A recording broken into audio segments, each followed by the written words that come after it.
Marshal ends up on the wrong side of the law. His behavior prompted a neighborhood lockdown.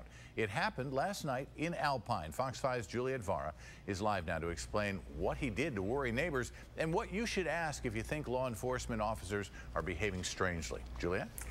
Well, Lauren, officials say that he was going around banging on doors and that he had his gun in his holster. It was enough to concern neighbors. In fact, some even called 911, and in some cases, you should do exactly the same. Strange behavior from an armed U.S. Marshal living in this Alpine apartment complex triggered panic and a huge response from deputies. Witnesses say the man appeared intoxicated and was banging on doors. When authorities arrived, he went back into his apartment and refused to open his door. There was no reply, no reply, no reply. So officials had to force their way inside. It begs the question, what do you do if you question the person knocking on your door? Typical protocol is they're going to always announce themselves as the police.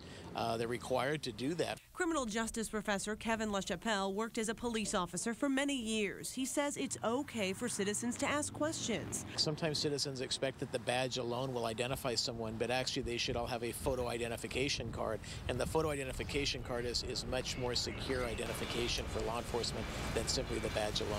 LaChapelle adds there's a fine line, however, when questioning authority, and you should use common sense. If a group of officers knock on your door, it's a safe bet they're legit.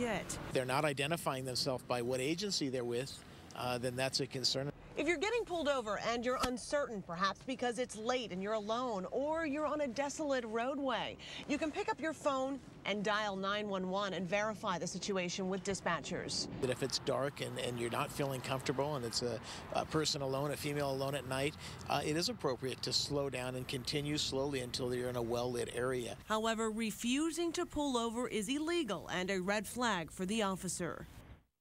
So again, use common sense. And even though the U.S. Marshal last night in Alpine scared his neighbors, officials say he did not commit a crime, so no charges will be filed, and his name is not being released. Lauren?